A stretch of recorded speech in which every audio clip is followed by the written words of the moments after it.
don't think I ever had a doubt that we could do this. Like, I would come up with these crazy ideas. We had 22 cents in the bank. And you look at me and go get us some money. And they were like, hey, you know what would be great if we can publish a book? Can you get $20,000 real quick? I'm John Stevens, and this is Pod Have Mercy. This is Pod Have Mercy. Well, I'm with Marlon Lizama, my partner in crime and one of my best friends of my life. Today, we're just going to chop it up a little. Hi. I'm super excited to be here. I'm glad you're here. This is like you're a repeat offender on the podcast, aren't you? You've been on like 2 or 3 times. I like coming here. I bought a sweater for this podcast. For those of you who are listening to this, not viewing it on YouTube, it's a very nice Where's like, Waldo sweater. It's like an imitation cashmere. Well, Marlon, I just want to catch up with you a little because I know we've got an event coming up at Iconoclast and want to talk a bit about that, but also just kind of maybe reintroduce some of the work that we're doing through both this church and in partnership with this church at Chapelwood with Iconoclast, and just kind of talk about the nature of what that work is. And so I want to invite you in to talk about that, and we'll discuss the book release here pretty soon too. We are very blessed to be doing the work that we're doing. Yeah. First of all, I want to say that I come every day and I get to do poetry, hang out with kids at the schools, and just create impact. I think when we started, the whole idea was, what does impact look like, and what is consistency, and what is community work, and it was us answering this question, and all the meanwhile expressing ourselves and allowing students to express themselves and collecting these stories and these poems, and it just evolved, man. Yeah. So, I mean, in short, like Iconoclast Artists is a creative writing program that situates itself in really kind of F and D rated schools within kind of the ISDs around Houston. And a number of years ago, we have integrated kind of some social capability curriculum around that as well, because we really realized that the students that we were working with were freighted with food scarcity, that there was violence within their neighborhood at a really kind of an epidemic proportion, and that we found that we needed to both kind of create a curriculum around social scaffolding that would kind of help them with their educational outcomes. And so and the program kept evolving because of the needs of our students, right? And that was one of the greatest things that I think we're very proud of, is the fact that we listen to our community, listen to our students, and listen to our principals and our teachers. These are the people that keep everything going. And so us listening and creating our program, reinventing our program, re-educating ourselves really shaped the program we have now. Yeah, that's right. So we're in HISD, Spring Branch ISD, Aldine, Galveston ISD, and those schools that we enter into, we're working with teachers and principals and the administrators, and coming alongside mainly those students that are really have one foot out the door, and attempting to create community and a deep sense of belonging with those kids, and then really foster an inspiration towards more academic achievement. And I'm watching that happen, and just been, kind of blown away. We're rocking along. Things are going great. The pandemic comes, kind of knocks us off. And now that we're back, we're now getting back into schools post-pandemic. And I just wanted to, just ask, what are you seeing that the students are freighted with, that are dealing with coming out of the pandemic, as maybe even opposed to before? I think it's this unspoken traumatic experience, right? That they don't have quite the words for it, and but the need of belonging is there, even like a lot more now, right? Like the need for community, the need to connect. Even for us, not being able to hang out and see each other as much as we used to, and not even to be around people. I think it just, it blows my mind what our students went through, and the experiences that they had. And a lot of our students had to get real jobs and actually help out the family. A lot of our students didn't come back. So I think just their stories and how it got heavier for them Yes. So if they couldn't talk about things before, now it was just much heavier. That's so interesting. I was listening to something that Father Gregory Boyle, both a friend and just an icon mentor to me and to so many other people, but he had said that although we all went through the same pandemic, we went through the pandemic differently. Each of us went through it differently. We're realizing that the students that we work with, whether it's at Springwoods High School or on the East End at Edison, that these students, like you had said, I was amazed that a lot of these kids had to get full-time jobs working at Whataburger or fast food, someplace, because the ability of their parents to make income just to keep them in apartments were all suspect at the time. And so these students, I want to say they are kids. These are like 14, 15, 16, 17-year-old kids that are paying rent for their parents or with their parents. So they all had to come together. Now they're back in school, and we're watching just this kind of malaise and kind of trauma play out in some ways. And one of the things that I've learned, especially over the pandemic and coming back and working with these students again, is really the idea of we're always celebrating their resilience. Like we're always just celebrating their resilience, but at the same time, we don't give them enough time to heal. Right? Like we're like, man, our students, man, they deal with so much. They bounce back. Man, look at them. Like, man, they haven't eaten all day and they're ready to take a STAR test, but man, we're just not worried about their healing. We just celebrate their resilience and we move on instead of like, wait, this kid still needs space. He still needs time. So one of the things that and just kind of reaching back into our origins is when I first met you through Charles Rotrammel, who is the executive director of Houston's Revision, that is connected to St. Luke's United Methodist Church, and when I met you, you had this kind of crazy idea about you felt like kind of Elon Musk. We're going to build something and go to the moon. I'm like, all right, dude, pump the brakes. But you had this idea that it could be different. We could engage with the students in the school districts differently, which then inspired me at my core to my own Wesleyan root system that said, oh, that's what Methodists do. Is that we've been in the forefront of creating hospitals and transforming education and showing up in prisons, and that's where we belong. And so in so many ways, Iconoclast for me has been this place of reimagining what youth ministry looks like in the world. Right? The first mentor I ever had was Charles Rotrammel, and I just remember his consistency. You asked me why mentoring and how mentoring works is showing up when you say you're going to show up. And this is a very simple idea, but it's not executed that way, especially in a lot of the programs of our students that we work with. They don't have people that are consistent in their lives. They don't have genuine programs that there's a person giving 1,000% every time they see them. It's always a version of a program that they get to have every once in a while. So when you bring something that's genuine, when you bring something that is not diluted, when you're bringing energy, when you say, hey, I'm going to be there Wednesday and Thursday till the end of the school year. It's crazy because they don't have that, That's one of the things I've learned from you so well that's deeply impacted the way that I live my life today, which is one, as program director, you're like, we're going to create a feeder pattern model that we want to start in 7th grade. And we want to stay with these students all the way to their senior year and beyond if we can. But what we need is consistency. If you show up in our program in 7th grade and you stick with us, you're going to see us 2 times a week. And if you want to come to the after school program that we've got at SWAP, and as we expand SWAP, that will happen. But you can ultimately see us 3 days a week, and there will be a consistent mentors and educators and people in your life. You have to create them, right? And that's the conversation that we did have when we attempted to do a mentorship program in the beginning, and we tried to get people from the outside that were, man, this is a cool dude, I'm sure he can come through. And all of a sudden, what happened to that guy? He never came back.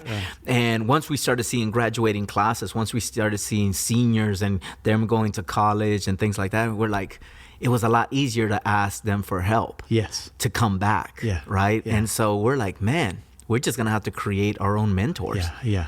Right. And that was one of the cool things that is happening now through that system of, it's not only this year, it's next year and the year after that. And then it's high school. And then I'm going through this journey with you. Right. And it goes beyond storytelling and poetry. Now it becomes a whole support system that consistently follows you from grade to grade. And so the important journey from 8th grade to 9th grade, not a lot of 9th graders have this class that they're looking forward to, and this group of students that will continuously follow them all the way through. So yeah, it's amazing. One of the things that I'm constantly coming back to as well in our program, and I think really wherever the kingdom of God kind of breaks out, is that at the core of what we're attempting to do is to create systems of belonging. That most of the times that we are in relationships, there is a deep sense, particularly with kids that are freighted with the amount of poverty that we're seeing, or the amount of violence within communities that we're seeing, or just the deprivation of work, all those kinds of things that are there, that there's a sense of survival, and what you talk about, this idea of resiliency. Yeah.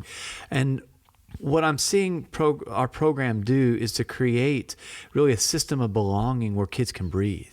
Yeah. And they can learn capacities to take care and to attend to their own emotional and spiritual health. And then they can draw on those resources for academic achievement. Because at the end of the day, what we want these kids to do is to be able to learn and to live their best, in a sense, version of themselves. And whether that takes them to college, or whether that takes them to a certificate program, or whether that takes them into the workforce in a different way, we're fine with that. Yeah. But to be able to have the capacities to understand joy and to really double down on that, to build deep friendships and systems of belonging within their own kind of life is super important. Yeah, I think it goes back to are you surviving or thriving? I've done both. As a young kid, right. I've done both. I've done the survival part where poverty is brutal. Poverty is so hard. Like it's expensive to be poor. People don't understand. Like I said, I don't know that. Does that make sense? I mean, there's a sense in which I have not. That's not my story. I just remember, I think what makes me good at what I do, especially connecting with these students, is that I have both of those experiences. Yes. I have survived, but I've also thrived, right? Like I've thrived, and I know both those perspectives. And I know when you're surviving, asking you to share a dream with me, or to use your imagination, you're just like, well, that's not my world. That's not in my world right now, So you have to show them like that other side, and how they can see themselves in the other side, and that pathway to get to that other side, and all these examples, and using your imagination. I heard one time when I was young that listening is practice. You have to practice listening, and then writing is a practice, reading is a practice, everything's a practice, and using your imagination is also a practice. That's when right. you're surviving, you're not playing. Yeah, that's right. If you're surviving and you're 10 years old, you're not playing. Hot Wheels is not in your world. Right. All of a sudden you have this role that is a very adult role, and the bills that your parents are paying, what they can't afford, what not to ask for. More things that you are not allowed to have in your life than you can have in your life.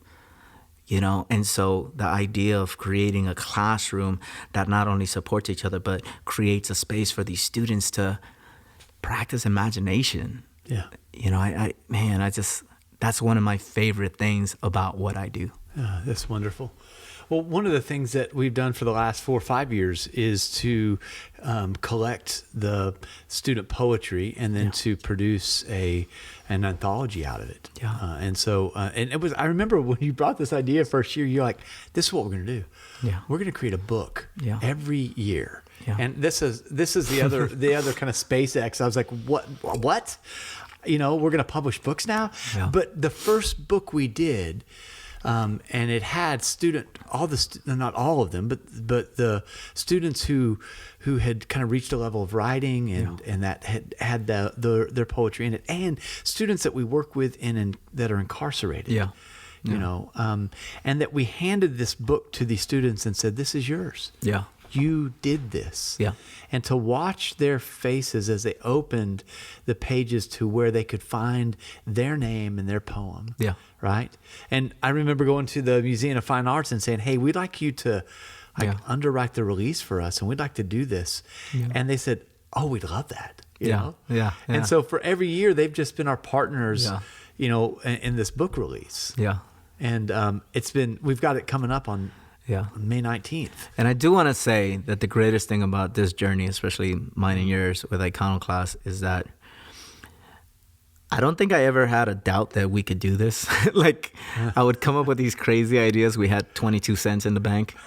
And you look at me and go get us some money. And they were like, "Hey, you know what would be great if we can publish a book? Can you get $20,000 real quick?" But these ideas did come from students. I remember a student telling me like, "Hey, I'm a writer now what?" And I'm like, "Well, writers write books. Let's write a book." Yeah. And these simple, crazy comments and ideas that come from our students, I would relay them to you, and you would be like, All right, let's go do it. Let's go see if we can do this. I remember too, and we'll talk about kind of the event in a second and everything. But a couple years ago, we realized that we had so many Spanish-speaking students only. These kids that had just had immigrated and had been here for less than 2 years. Yeah. Can you tell the story about Darlin and kind of? We're rolling through. I think we're like on our third year, and we're getting a sense of who we are, and we're adding a lot of new things to our program. And then one day I'm leaving a classroom at Sharpstown High School, and I get a kid to stop me. He's like, "Hey, mister," because that's what they call me. "Hey, mister," and I was like, "Yes," and he said, "Hey, I really like what you're doing here. I've heard about it. I can't speak English. You have to do this in Spanish."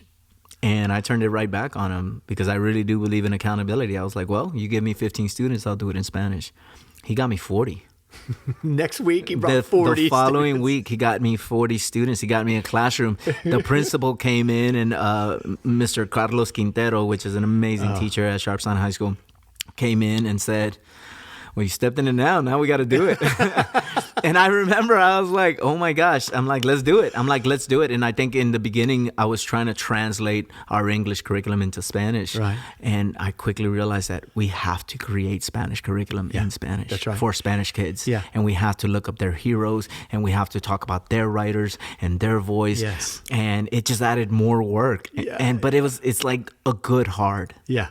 That's right. And that's our work. And I always explain it that way. I'm like, it's a good hard. And then this last year, when on the East End, this whole group of kids from Guatemala that speak Quiche. Oh yeah. Talk about that just for a So second. at Austin High School, basically, I got another class, and there's a big population of students that have been here 2 years or less. And the principal asked, like, "Hey, would you take on another class?" And I'm like, "Of course." And he's like, "Oh, by the way, there's 5 students. 2 speak only Quiche, which is an indigenous language of Guatemala, and 3 kind of speak Spanish, but mostly Quiche, and then the rest only speak Spanish." I'm like, "Oh, let's do this." I'm like, of course, why not? And I got, God bless me with a young lady. Her name is Jessica Recinos, who is very fluent in Quiche and Spanish and her English, and she became my everything. Yeah.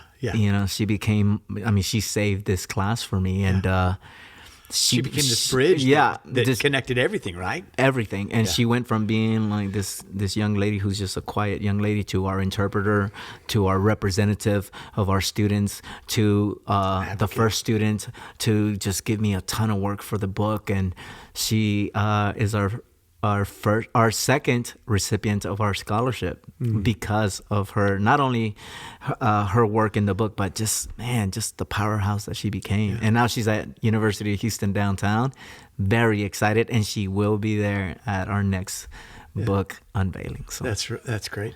Let's talk about the book release, because partly I'd love for Chapel to know more about this community and what's happening within the city of Houston. Also, just to invite folks there. So the book release, we've compiled poems, both Spanish and English, from across the last couple of years because of the pandemic, and it is being bound as we speak. There is cover art from a local artist that Christian Navarrete, who is an amazing Houston artist. Yeah. Yes. Every year we always feature a local artist who is doing amazing work. Yeah.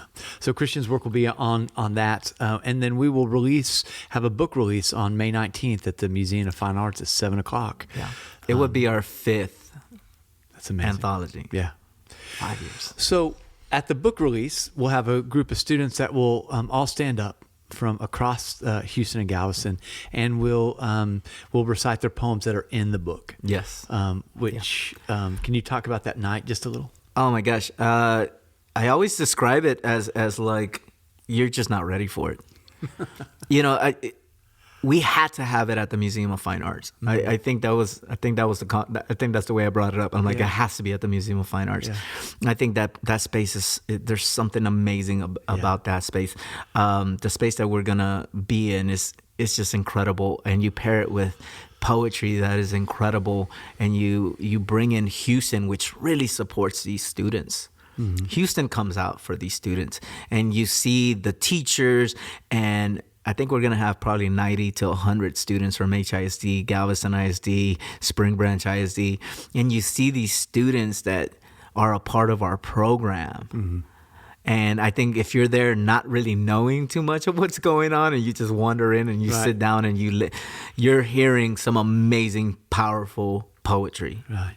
But if you know about Iconoclast and about our program, it's this humongous aha moment of like, wow.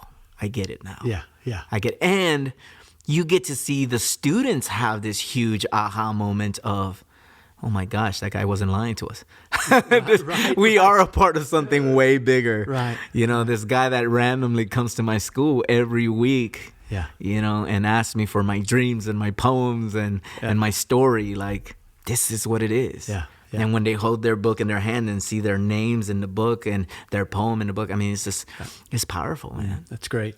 So at May 19th, 7:00 at the Museum of Fine Arts, that's where we'll gather. And that's one of the things I've realized over the last number of years is this is a place where bridges get built, because it does look like Houston. You have people from all walks of life that show up, and you have these students that in one breath, there's a deep sense of their own dignity. Yeah. And there's also a deep sense of, this is the Houston that we want to build together. Yeah.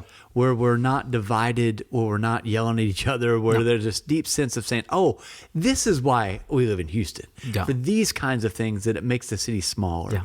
It makes these relationships really kind of on our front doorsteps. Yeah. And we get to, for a moment, share each other's story and listen to each other's stories in a place that is beautiful, and it's incredible. Yeah. The other thing is that the proceeds of the book, go to a scholarship fund. Talk about that a little. So a while back, when we talked about the book, of course, and we're like, well, let's sell this book, and we went to a very cliche idea of we'll start a scholarship, and the biggest blessing in our lives is we're very close to our educators and our principals especially. And we had a principal tell us, that's great that you guys are creating a scholarship, but you really have to redefine what is a scholarship.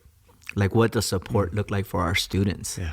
And which in the beginning we're like, well, it's money for college. I don't, how else? And she was like, no, it's about trades. It's about different experiences. It's about summer camps. It's about small businesses. It's about things that will make our students feel supported. Yeah. What does that look like? And it's just, it was that beautiful. Helped me rethink that this really is a social entrepreneur project in these students' hands, that we're in so many ways saying, you did this, you're making this money, what do you want to do with this money? And then we've had folks that have come and said, I'd like to go to a welding school.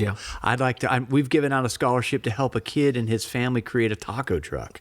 We've sent kids to Howard University or Wisconsin University or Texas University. And University of Texas, rather. So. That's one of the biggest blessings is the idea of like what we keep redefining what our program is and how we help and what help actually looks like. Yeah. And I think that night, going back to May 19th, come be a part of something special. Yeah. And I wish I had the words, which is ironic because I'm a writer, but I don't have the words to tell you how special it is. And it's a room full of compassion and empathy and excitement and just, it's just in awe of these students celebrating, poetry. Yeah.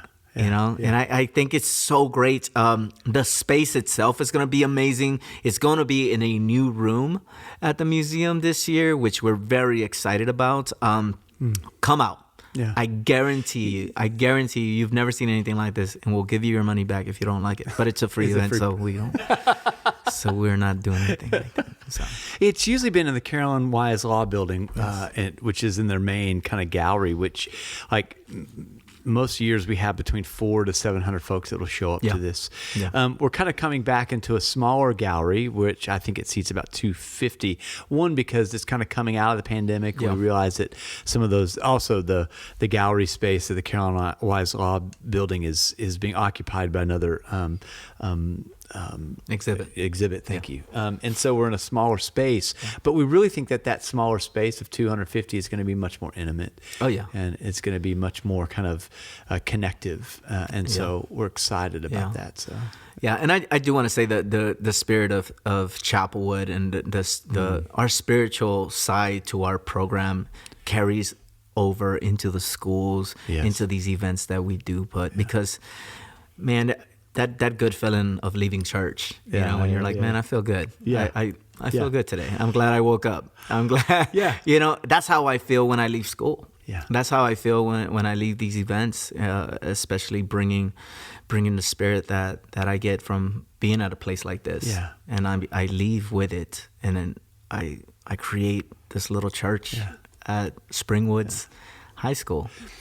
There's a theologian that I started reading a lot of when I was living in England, and he translates the name of God as something is happening. So in the Old Testament, when Moses is at the burning bush and he says, who the heck do I say sent me to go on this kind of, this deal that you're asking me to do? And so Yahweh gives Moses this name, in Hebrew, and it's untranslatable. But most folks have come to the conclusion that I am that I am can also be translated as something is happening. And so when I leave places like May 19th, and the reason I'll go and bring as many people as I can, and I think the reason you can't explain it is because something of God is happening there. Like, something is happening. Come and see, Jesus says. And so I think that something is happening in the lives of these students, and also in the lives of us and this community when we make this city smaller, and we begin to listen to each other in a way that we think, oh, that's why we live here. This is why we get to do what we do. This city's so great. I always say one of the hardest things I've ever had to do was leave my neighborhood. We grow up in these neighborhoods. We get so comfortable. Even if it's an at-risk neighborhood, you're still comfortable. Yeah. You still know everything about these neighborhoods. I knew what dogs not to go by. I knew what streets to avoid. I knew where to get the best bread and But I remember going across those railroad tracks and then going into downtown and then going into the gallery and then going to the MFA. I mean, this is like discovering a new planet to me, and I agree with all that and being okay with I should be in these spaces. Yeah. Why not? Yeah. But I also want to reverse that too, because people that sometimes come from these really nice neighborhoods and never experience the other side of the tracks. It's almost a challenge for you too. It's like, hey, come out to this side. Let's all meet in the middle. Yeah. Let's all have an experience together and let's share a poem or two. Yeah, that's great. That's great. Well, Marlon, thanks so much for being here with us today. Thanks for the work that you continue to do in the city of Houston and really the world. Thanks for the way that you lead Iconoclast Artists and who you are. And we hope to see everyone out May 19th at the Museum of Fine Arts. 7 p.m. 7 p.m.